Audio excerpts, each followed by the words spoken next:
is what flows in this fam's DNA. Dope is what flows in this fam's DNA.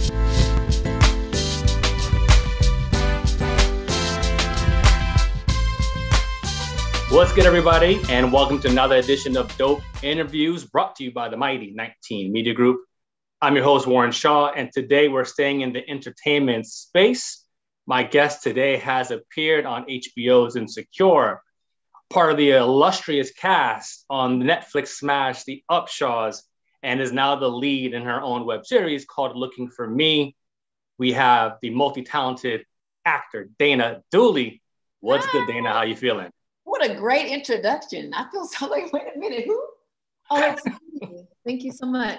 No, thank you. And this is all you, you know what I mean? Like, this is what it's about. So here on Dope Interviews, we keep it a buck. You know, we're very lucky to have you here with us today. So we'll jump right into that, right? You are riding a wave right now, right? This last year plus has been pretty great. A lot of great opportunities. Just how are you handling that level of success and all the things that have been coming your way?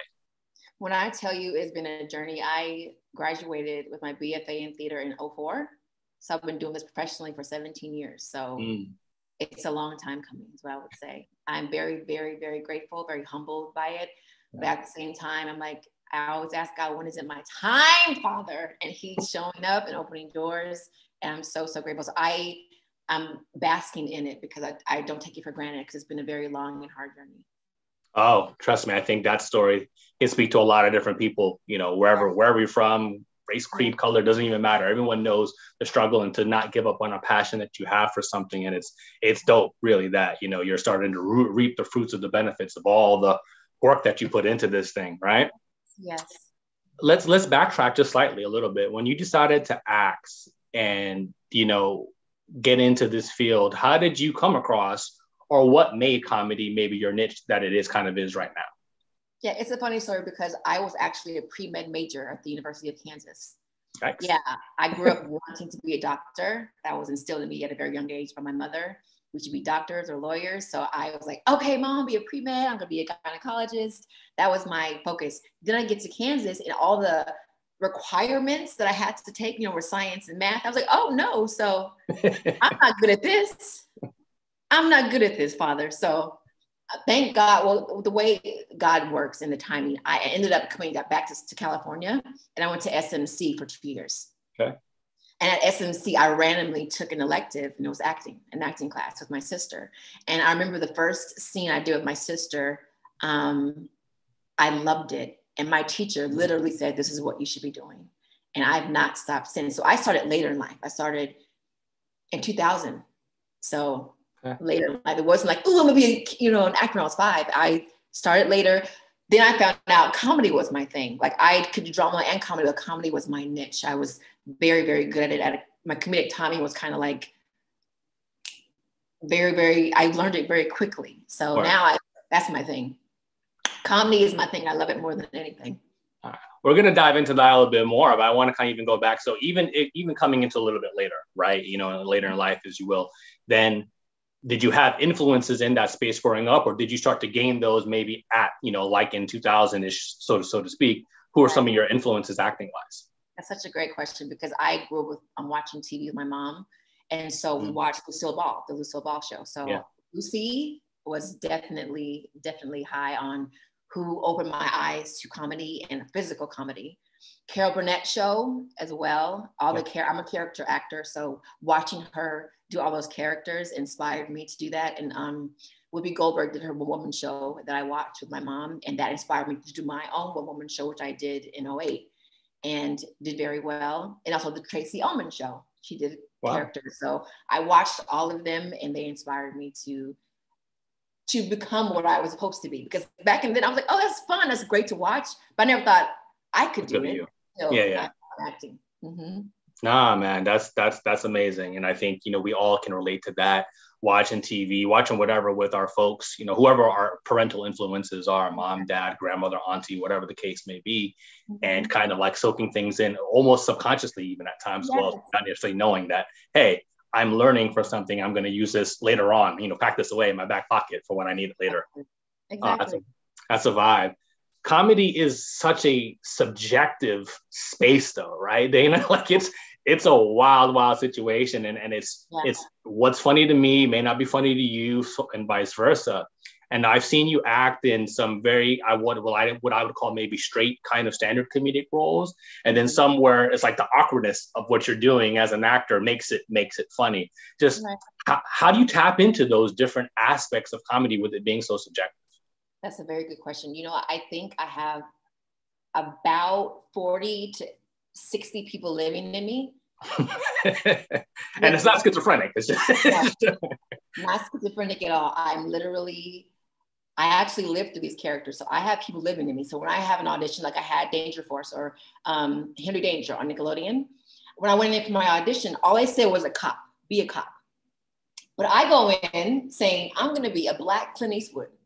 Word. I completely changed my voice. So I tap into what Dayna's characters and her would do. So I go in and I'm not like, hi, how are you? I'm like, hey, how are you? It's something I would add. It's kind of an innate thing because I have people living in me. I literally can tap into some random person that I've kind of thought of or created years ago or last year. And I kind of tap into that. So no matter what kind of role I get, the Upshaws, I decided she'd be dumb, but not only dumb, she's going to smile every single time she says something. So she makes you love her. Yeah. She's a lovable villain. And so I kind of tap into all the crazies that are in me. And no matter what role I get or audition for, I'm never going normal. I never go in as Dayna Dooley. It's me. You'll never see me do this. Word. I'm always going to be a character. Yeah. Word. And we hear that a lot. I mean, again, I'm not familiar in your space. I've never acted in my life, but I believe there's a term that's used called method acting and things of that nature. And I was talking to some time ago, Marquand Smith, who works on the Godfather of Harlem. And he was like the actor who plays, Malcolm came in for the part, dressed as Malcolm, came out the cab, Black, and was ready to rock and was embodying it from the minute he walked in there for the audition and didn't have to get into character. He was already embodying the character. And it sounds like that's how seriously you take your roles. And I think what is a misnomer is that because it's comedy that you don't take it as seriously. It's still a role, it's still a job. Exactly right. It's so important to go in prepared and to go in knowing what you're going to do. I'm not a method actor per se. I actually can switch into it very quickly. I don't take it home with me. But like you said, I take it so seriously. And comedic actors, they're like, it's easy. I'm just gonna go. No.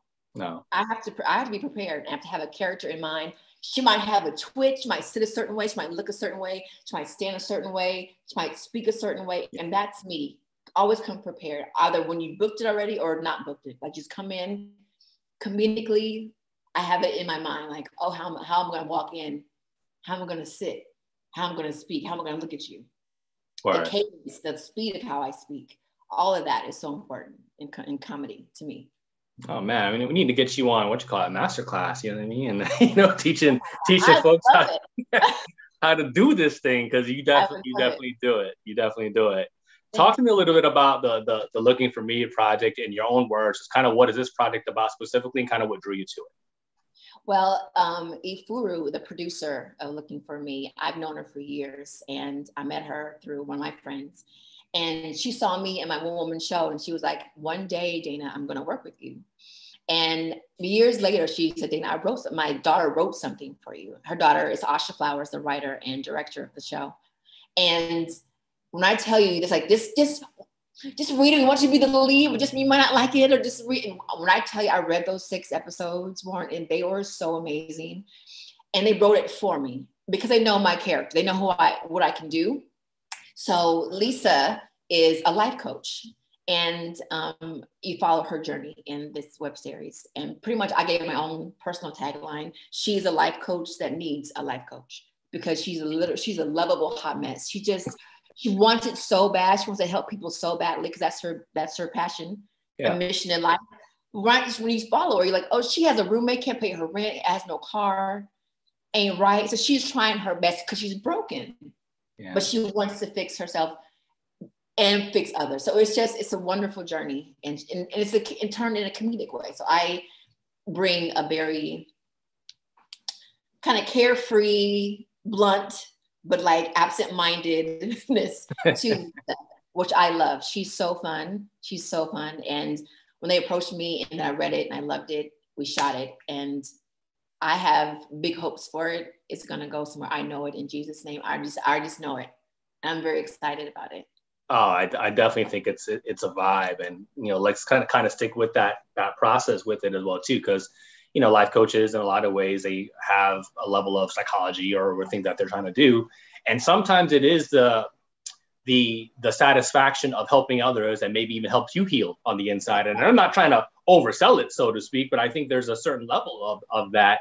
Where do you think the series will take us, through her journey when it comes to that process? How can she also fix herself throughout the course of the web series? Well, she actually has a mentor, like an Iyanla, that she looks up to. And in the series, she actually gets to meet her. And it's funny because Lisa doesn't have any money. She's financially strapped, so she has to do Postmates. And so she ends up at her mentor's home. And this mentor speaks into her life. And it's beautiful because in the Black community, mental health is such a stigma. Like, no one wants to get help. We're not told we can do it on our own. You got this. We never say it's positive. It's a good thing to get help. It's a good thing to have a mentor. It's a good thing to talk to someone, to have therapy, So Lisa loves that she finds her mentor, and her mentor speaks into her life so deeply that even in mid-series, you can see a little change by change as she progresses. She's still a hot mess, but she's getting better and better by the series. At the end of the series, you can see almost not a new Lisa, but on the road to a very better Lisa. Yeah. And that's what we want. And I think, honestly, we need more feel-good stories and tales out there, in what we're watching and consuming as, people in the society right now. So it's nice to see, sure, there's some realness in this situation. There's some struggles, there's something to overcome. But eventually, there's some positivity that's getting out of it as well too. There's a lot of doom and gloom on TV right now. Exactly. You will love Lisa. Lisa is so fun, and it's light. It's about mental health. It's about life coaching, but it's about the journey on that road and the people you meet, the people that you life coach. That alone is hilarious, and how she is a mess, but is trying to help people and change their lives around, and in turn learning something, and all the shenanigans on the way. It's great. I'm excited. It's so fun. How many seasons can you think this can go? Life coaching, it can take you, eons, but as a web series as well too, there's obviously the politics and that too. Like, where would you like it to go ultimately, you think? That's a good question. I think because we have the first season written out, I would think the max about 4, because it takes, at the 4th, she could literally maybe finally have her huge position that she wants, right, and maybe have a huge clientele, and kind of tidy it up at the end, but still have her, making mistakes, learning along the way. But I would think that the max would be about 4 seasons, to kind of maybe she gets married, maybe she has because she has no boyfriend. So maybe she finds a boyfriend, and in the end she gets married or accidentally gets pregnant. She's 40. So maybe, things like that happen because we're older. So maybe, I don't know, and different characters can be introduced, of course, every season. Yeah. But I think about 4 seasons would be a good time lapse to end it well. I can see that. We're chatting with actor Dayna Dooley. Be sure to follow her on social media at It's Dayna Dooley. Let's take a quick break, and we'll be right back. What's good, everybody? It's your boy Warren Shaw here, and when I bet at MyBookie. Go to MyBookie, and they will double your first deposit. Use my promo code at MyBookie, and my promo code is DOPE. That's DOPE, DOPE for dope interviews, of course. And you can claim that deposit bonus here today. A lot of people think about MyBookie and think it's only about sports, and let me tell you, it is not. They have prop bets that you can utilize for movies, politics, and even current events. If you have a friend, even better. You can use your referral link after you use my promo code, of course, and use that referral link to send to your friends, and you can receive up to 250% additional bonus dollars from MyBookie. That's MyBookie using my promo code DOPE, DOPE, and you claim your deposit bonus here today. Bet anywhere, bet anytime, bet all the time at MyBookie using my promo code DOPE. And we're back here on Dope Interviews with the great and illustrious Dayna Dooley. Dayna, great and illustrious. You This better is do it. this is the facts here. Like I said, I don't BS. I got time to play. We're gonna tell people what it is, and if they don't know about you, they need to know about you. That's how I feel about it, right? So let's talk a little bit about the Upshaws, right? That joint blew up. Like it blew up. I was watching on Netflix, and no shade to other shows on Netflix and comedy sitcoms and reboots or everything that was out there. Yeah. So when I put it on, I was like, all right, I'll give it a chance. I see some Black folks on it. Like, all right, let's see what's good. And we was like, yo, this thing is dope. It's really dope. So just talk to us a little bit about that. Did you, even going into it, I mean, nobody goes to the show hoping it's going to flop, but did you think it would be do this well and have this level of response, going into it? No, because my manager, first of all, fought to get me in the room to even audition for this, fought for me. They're like, no, she's not. He's like, yes, she is. And they fought. And I did a self-tape.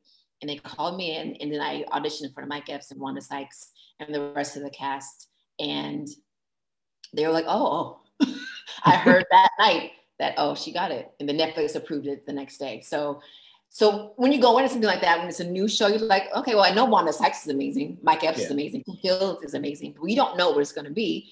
So when I got on set and did my scenes, I was like, oh yeah, this show is going to be, because the cast is freaking hilarious. Yeah. The premise is hilarious. And the timing of the comedic timing on this set is amazing. So I kind of didn't know, but then I said on set, oh yeah, it's going to be good. And it was, and it is. Big facts. And I mean, and that leads me into my next conversation or question for you is that when I consume a lot of TV, just in general, I mean, I wouldn't say I'm a critic or anything like that as well too, but you can see, I think sometimes when there's chemistry amongst the cast, and that to me, kind of what you're saying right there, it seems like there was immediate chemistry, and then that translated into the comedic timing into each episode, which made it so good. Just talk to me a little about some of the great moments you maybe had on set, working with the team and so forth and so forth. And is that chemistry that I think is there, is that really kind of what it was? Yeah, it's truly a family. Like my scenes are all with Kim Fields. If you guys don't know, I play Kim Fields' boss, Sheila Morrison, and I'm done. I come from Old Navy. I was a manager at Old Navy, but because I'm young, you know how it is in 2020, 2021, people that are managers and CEOs are about 25, 28. So they brought me in because I'm young and I might have managerial skills, but Kim Fields should have been the manager 8 years ago, but I come in, I supersede her. Now I'm her boss, and she, of course, hates me. And so, but when I met her, the chemistry was right away. Like, of course, we play opposites. We play we're clashing. But when I met her, she was just lovable and kind and would say, good job. And then I met Mike Epps, and then I saw Mike Epps and Kim Fields, their chemistry. And of course, Wanda Sykes. She welcomed me with open arms and was so kind to me and said, Dayna, we love you. We're bringing you back. And the chemistry on set and the cynicism on set and the love on set makes this a good show because there's no egos. It's like we all just have a good time and have fun. And of course, the writing it helps. The writing is great. Yeah. So it's a great family fun set. It really is. And I think it has rewatchability as well too, even knowing what's going to happen, things of that nature. It's funny. It's, it's real in other ways, cleanish, clean enough. That's a good word, cleanish. But I really, like I said, I really enjoyed it. It's a shout to you, and I hope, you will continue on that for sure. Let's touch on, obviously, one of the bigger ones, obviously, in Insecure and your role as Shannon there and, the YouTuber and so forth and so forth. Just seeing you posting on IG about it, and obviously it's a big deal. Insecure is like this huge phenomenon, I think, within the culture as well too. Just how'd you get that role? Just like backtrack a little bit and just kind of what's your thoughts on the series, especially as it's closing here in its final season? Yeah, I auditioned when it first came out. I auditioned for Molly. Word. Yeah, and I didn't get that. I was sad, but God has his plan. So, and then years after, I auditioned for another role I didn't get. And then I go in for Shannon. And when I tell you, they had me do it at least 4 or 5 different times in the room. So I was like, okay, they must like me. So I kept doing, and me, again, I went in as a character. I went in as someone that didn't care who Lisa was and would look her up and down and like, yeah. And just, I changed, they tell me to do it 5 times. I did it 5 different times, different ways. So I guess I chose the one that's like, oh, you think you're cute? He said, I don't, because you have all these white people around. I don't like that because I'm black, you know? And so I got the role. They called me. I was like, yay. And then the first day I shoot, when I tell you Issa Rae is the kindest, warmest person you'll ever meet. I made her laugh on set, which is, I mean, always great. I made her laugh on set and she said, Dayna, we're having you back. I said, shut up. She's like, no, we're going to bring you back. Like, and so they had me back 3 more times. So I was on there 4 times total. Right. And I have my last episode is episode 8 this year. So I was on 2 and 8 this year. So watch out for me on episode 8. When I tell you that's my favorite set, HBO's Insecure is my favorite set. Issa Rae, she's not playing when you see her on television. That's who she is. Very, very kind, very sweet, very welcoming, humble, recognizes talent and puts you on TV and doesn't, you know, not shy about it. Like, oh, we got you. You're going to be back. You're great. We love you. So I thank her for that opportunity. So you kind of just touched on something that I wasn't going to get into, but now I feel like maybe I got to, you know, I hope you'll be okay with the tone of the question here a little bit.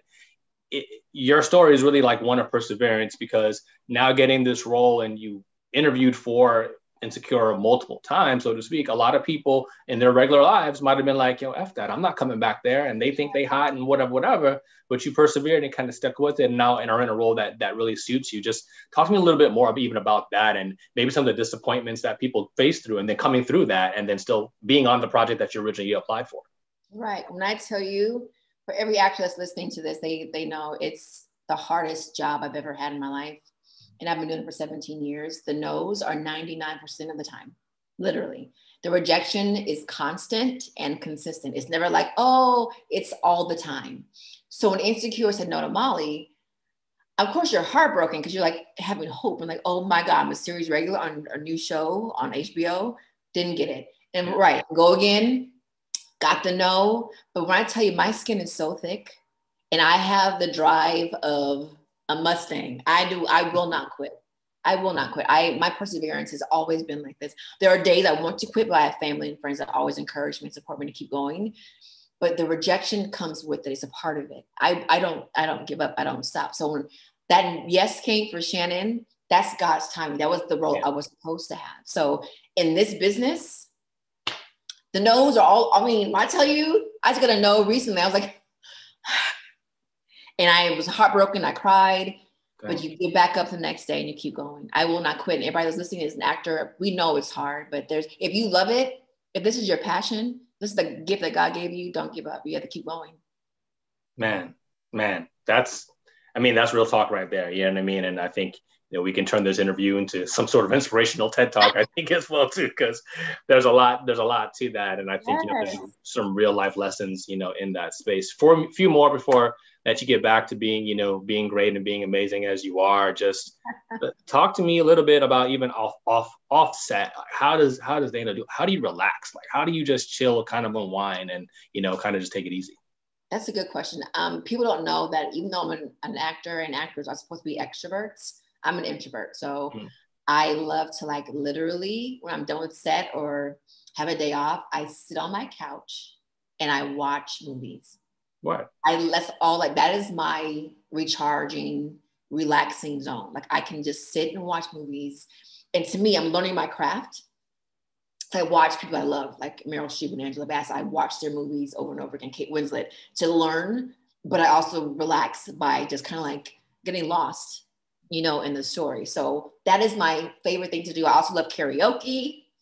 I can't do it now because of the pandemic. Like, no one has karaoke because, you know, it's dangerous. I get it, but I miss it so much. I do it every year for my birthday, and I don't want to do it this year. But anyway, karaoke. I love hanging with my friends, like a happy hour with my girlfriends, hanging with my best friend, who's my sister. Like, after this interview, I'm going to go to her house and like watch the AMAs together. We have the best time together. So that's a good relaxing time with her always, because we can talk about anything and everything for hours. Yeah. So, and she's an actor as well. So we can vent. We always vent about how this industry, how difficult it is. And she encourages me not to give up, and I encourage her not to give up. So my non-working days, I'm relaxing by the TV or I'm hanging with friends and family. Nice. Well, dang, I'm trying to get you out of here, but I got to ask these other questions. All right, so real quick, go-to song, karaoke. Oh, Fever by Peggy Lee. Word. Yeah. Give me a sample. Go. Never knew how much I love you. All right. Never knew how much I care.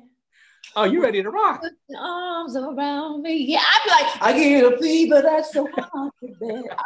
When I tell you, they're like, Dayna, it's on the video. I'm like, I know. I get into it. I love karaoke. I absolutely love it. I love it. As you talk about some of the shows, the movies and things that you tap into, you know, every actor, actress, they have kind of like a dream role or maybe a show that you're like, all right, I really want to get on that. And as you said, we'll speak some things into existence. Is there a project that you're like, I'm eyeballing that? If ever something ever opens up, I want to get there. Or is there a dream role that you like to play?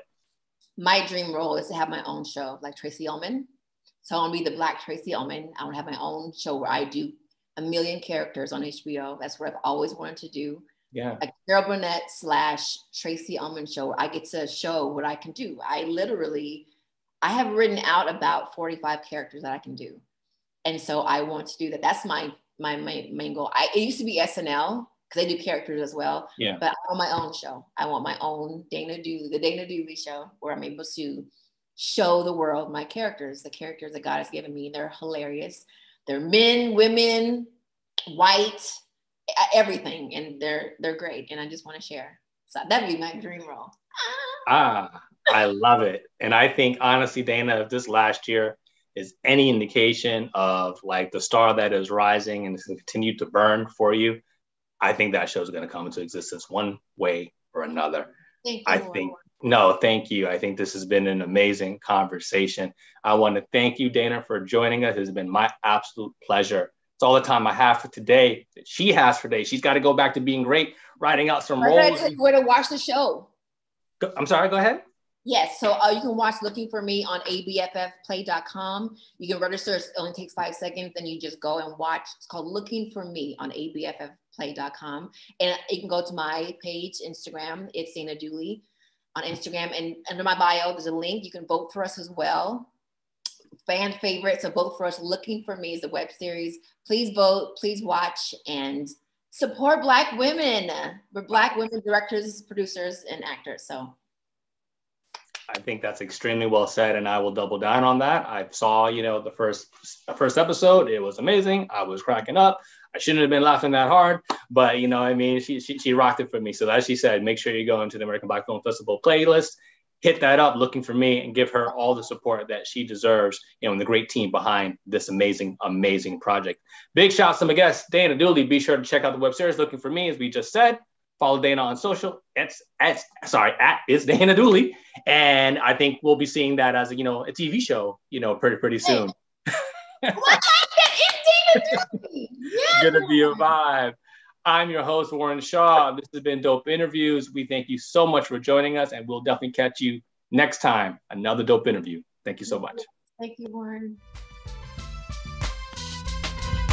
Together we stand, divided we never. The vision is one, striving for the better. Working as a team, working toward a dream. It's not even work when the team is the dream. On a united front, we got our own back. A band of brothers to counteract any attack. One heart in fact, forget what the blood say. Dope is what flows in this fam's DNA. So let's do it for the love, give to the max. Listen to opinion, but react to facts. And remember that together with a shh, but separate, just pieces of it.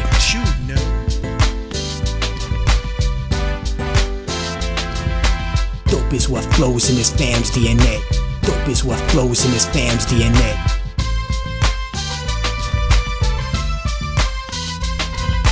Family represent like a tree with names on it. We're free, no chains on it. Relieved, the pain's gone, I can see. We come together like questions on the quiz. Mojo Flow and Viz, man, you know what it is. And if ignorance is bliss, you're gonna hate this lesson. Organized intellect like a tropical depression. My symbol is the cross, a mic and ghost peppers. Cause I'm just a black sheep growing up to be a shepherd. Moonlighting as a weapon to protect the children. Every brother is a father, dynasties we're building. Max, J and K, Bay, and Isaiah, next level of the family foundation. Understand me?